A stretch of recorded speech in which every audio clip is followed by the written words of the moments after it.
Good evening, dear friends. I've got a great job tonight. This is the best possible job. I will introduce our next speaker, Senator Scott Brown.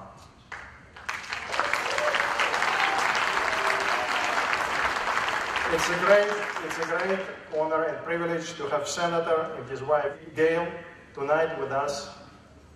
So thank you for coming.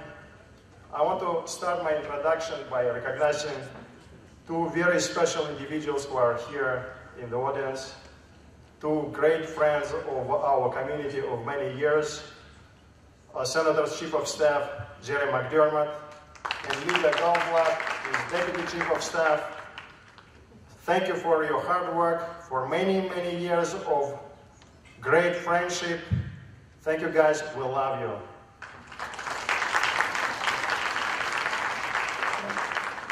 There is a deep connection between the meaning of tonight's event and the life story of our next speaker. If we reflect for a second what we're celebrating, you would agree with me that we're celebrating the triumph of human spirit in the face of obstacles. We came to the shores from behind the Iron Curtain. We came to this great country, we braved the new world, and we're infinitely grateful to America for the incredible opportunities which it provided us, where we succeeded both spiritually and materially beyond any expectations. If we like and we look at the life story of Senator Brown, there is this connection which resonates with our personal and communal history. His beginnings were hard. He had to face adversity early on in his life. But he always dealt with the obstacles with great courage, with a great sense of gratitude and service to this country. He never let circumstances to define him, but went ahead and defined the circumstances. And today, a boy from Wakefield, Massachusetts, is one of 100 most powerful politicians in the nation.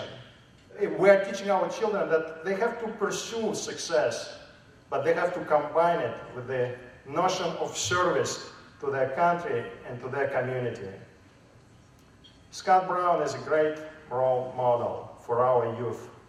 As a young man, he joined Massachusetts National Guard, and now, 32 years later, Lieutenant Colonel Brown is still a member of active reserve, ready to answer the call of duty at any time when he is called.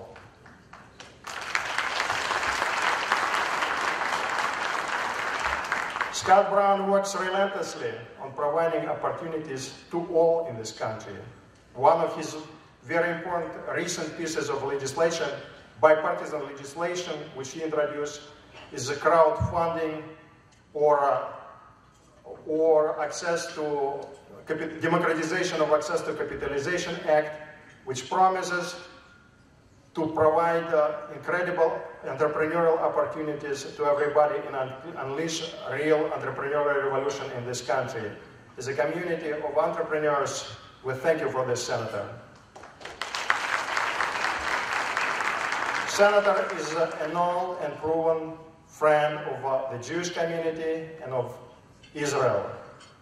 And whether he's delivering a keynote address at Boston, at AIPAC convention in Boston, or when he is lighting public menorah at the Shala House, and when he's talking to our seniors at the Jewish community housing for the elderly, or when he's defending Israel on the pages of the Wall Street Journal, where he so movingly and eloquently spoke about his trip and impression about his visit to the town of Sderot, so familiar to us.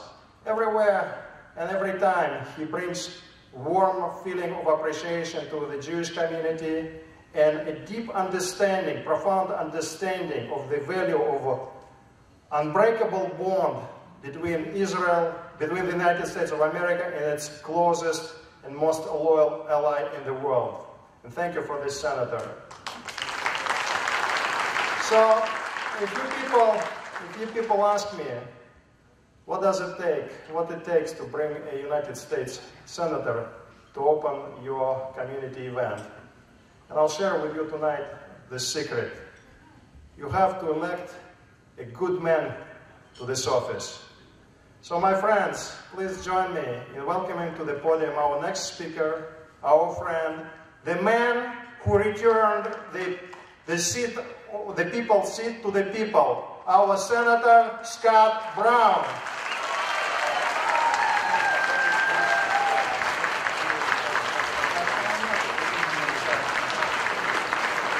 Thank you very much. Please, the lights in my eyes, I saw this half of the room stand up and this half of the room didn't.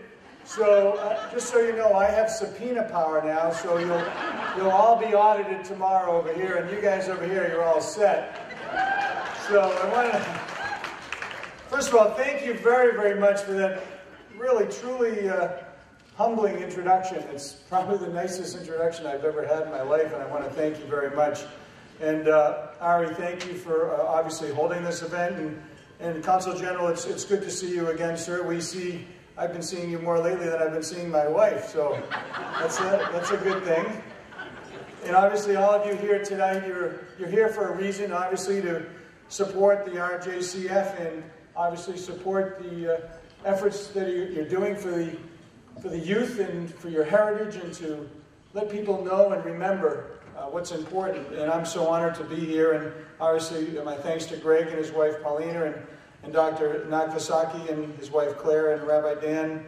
Obviously I appreciated the opportunity to go and be the only person of non-Jewish faith to light the menorah in Brighton. And it was a wonderfully rainy, windy, blustery evening. We had a lot of fun. Listen, I'll be brief. It's pretty simple. I've been working on issues affecting Israel since I was 18, and I took Yiddish literature with Professor Gittleman over at Tufts University. And for somebody, I have a speech here, but I don't even need to read it, because when I was there and when I was growing up, and when my eyes were opened as to the challenges, the historical challenges that the Jewish people had and the struggles that they've encountered. It's interesting you draw the correlation. I would not have compared my struggles to the struggles that you all have had, many of you, but my mom and dad were married and divorced 4 times each, and I lived in 17 houses by the time I was 18, and had some challenges, physical and otherwise, growing up. I'm not going to lie, it was tough, but I really wouldn't have changed anything, because it made me who I am today. It made me tough and persevering, very similar to you and people that you know who have gone through those hardships and challenges, and fleeing countries that didn't want you, and coming to a new country and starting from scratch, and being able to battle each and every day to try to not only survive, but provide for your family and your loved ones, and making sure that they're safe and secure. Those are the things that I fight for every day, not only with my family, but for everybody here in this state, to make sure that they have the ability to provide for their families, and make sure they can pay their bills, and make sure they have the opportunities to learn and grow and expand and be business creators, not always be reliant on the government, but have the opportunity to actually create jobs and go forth and conquer.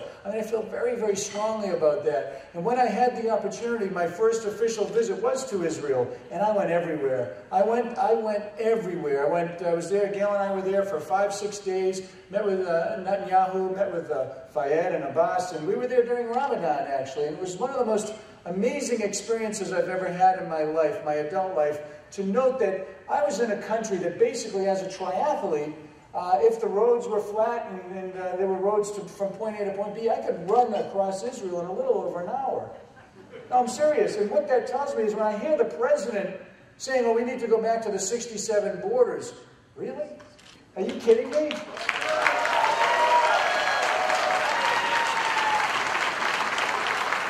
It shows me that it's a complete lack of understanding about the challenges. That, you know, Israel is a small state, and you look, you know, for somebody who had never been there, you don't realize that, you know, it's about the size of Rhode Island, give or take, and you have people surrounding you that want to wipe you off the face of the earth.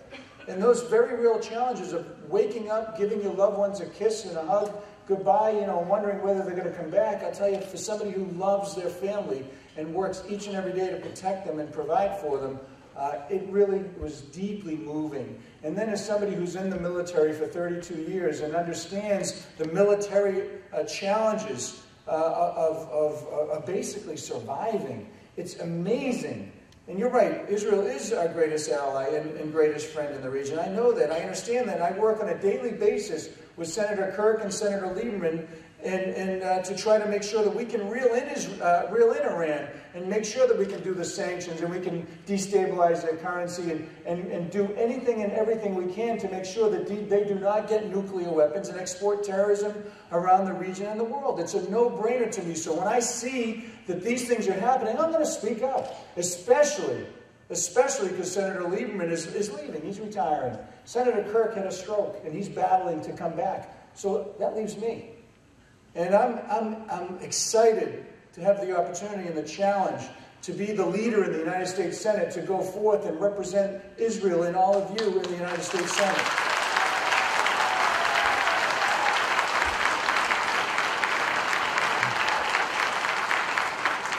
And let me just close by this, by saying this. You